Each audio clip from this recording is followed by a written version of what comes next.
मैं बहुत ज़्यादा पैशनेट थी सेक्सुअल और रिप्रोडक्टिव हेल्थ को लेकर के, तो मैंने सोचा वीडियोस ही बना देते हैं। हम यहाँ पे कामासूत्रा की बात जरूर करते हैं और हम कहते हैं कि इंटरनेशनली हमने इसको क्लेम करवाया है, इसको लोग फॉलो करते हैं, लेकिन इस पे चर्चा या बात नहीं करते। और आपने पर्टिकुलरली वही टॉपिक चूज किया जिसपे भारत पे सबसे ज्यादा कंट्रोवर्सी होती है। तो मेरे लिए सेक्स एजुकेशन और बॉडी के बारे में बात करना ना ही सिर्फ बहुत नॉर्मल बात नहीं है, बट ऑल्सो बहुत ज़रूरी बात भी है।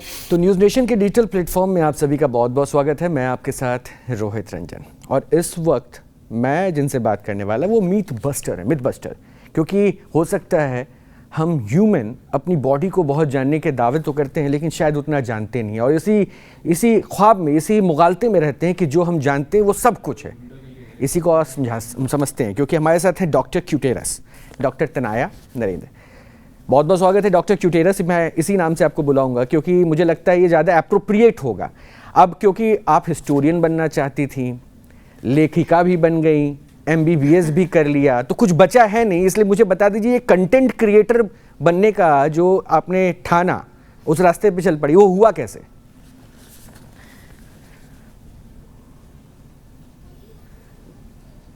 नहीं, वैसे बचा तो बहुत कुछ है, अभी तो बहुत कुछ किया जा सकता है।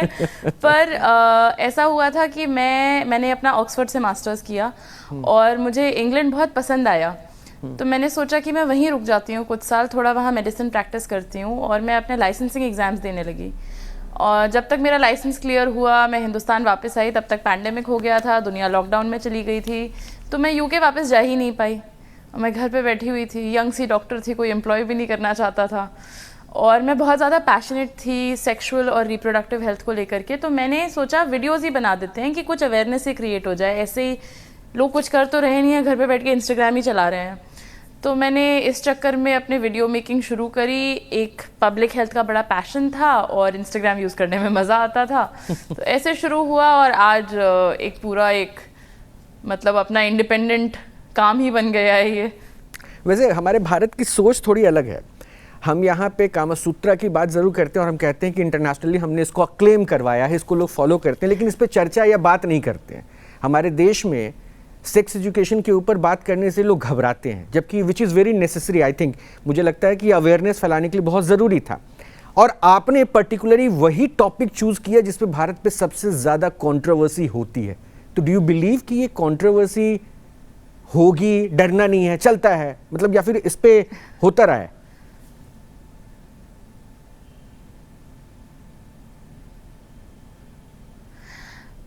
ये अपना व्यक्तिगत एक्सपीरियंस पे डिपेंड करता है, क्योंकि मेरे हिसाब से मेरे मम्मी पापा दोनों फर्टिलिटी के डॉक्टर हैं, तो मैंने भी फर्टिलिटी की ही पढ़ाई करी है, तो मेरे लिए सेक्स एजुकेशन और बॉडी के बारे में बात करना ना ही सिर्फ बहुत नॉर्मल बात नहीं है, बट ऑल्सो बहुत ज़रूरी बात भी है। मेरे एक्सपीरियंस में ये टैबू नहीं रहा है। ऑब्वियसली मतलब ये नहीं है कि मैं चौराहे पे खड़े होकर बात करने लगूंगी इस बारे में, पर मैंने ये देखा है कि अगर और लोगों ने अच्छे से हमें स्कूल में, हमें अपनी एजुकेशन के टाइम पे अपने शरीर के बारे में थोड़ा और समझाया होता। मैं इसको सेक्स एजुकेशन नहीं, मैं इसको बॉडी लिटरेसी बोलती हूँ, क्योंकि सेक्स एजुकेशन सुनते ही लोगों के दिमाग मतलब कान खड़े हो जाते हैं। तो बॉडी लिटरेसी यानी अपने शरीर के बारे में जानना, अगर हमें ये सब सिखाया होता तो हमारी पॉपुलेशन थोड़ी और कंट्रोल में होती, हम एडिक्वेट और इंटेलिजेंट डिसीजंस ले पाते अपने शरीर को लेकर के, और थोड़ा हेल्दी और होते हैं हम लोग। हमारे हेल्थ डिसीजंस अनफॉर्चुनेटली बहुत इल इन्फॉर्म्ड होते हैं, क्योंकि हमें किसी ने समझाया ही नहीं है हमारे शरीर के बारे में। कंट्रोवर्सी तो अभी भी नहीं लगती, पर इंटरेस्टिंग एरिया बहुत ज़्यादा है। अच्छा, तो डॉक्टर क्यूटेरस यूटेरस के मिथ बस्टर का काम कर रही है, ये कहना तो गलत नहीं होगा?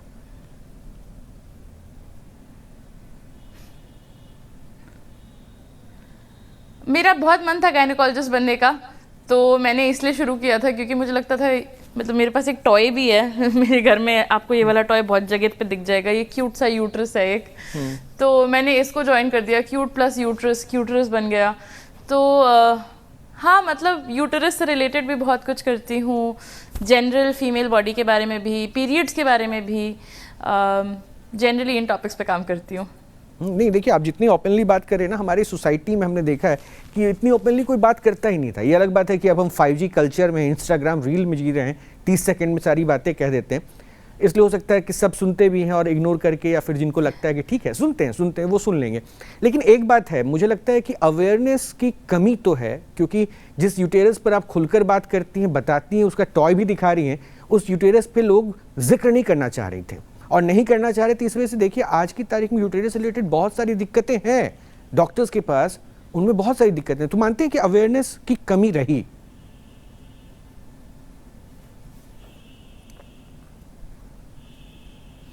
अवेयरनेस की कमी बहुत ज़्यादा है आज भी लोग खुल के बात नहीं कर पाते हैं यूटरस से रिलेटेड, जबकि हम सबका पहला घर यूटरस ही होता है।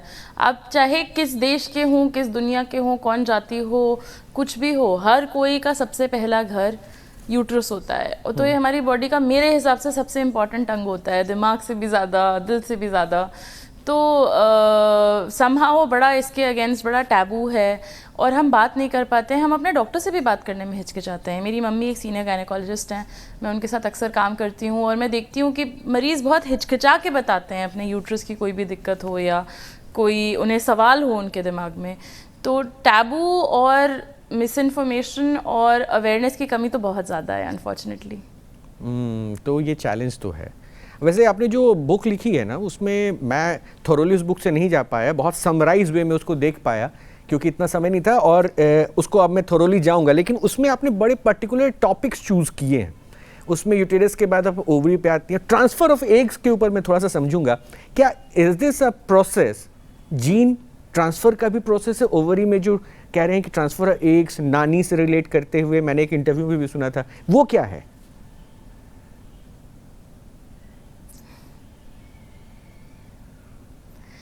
तो ऐसा होता है कि बड़ा इंटरेस्टिंग, मुझे पर्सनली बहुत इंटरेस्टिंग ये बात लगी थी जब मैंने मेडिकल कॉलेज में इस बारे में पढ़ा था।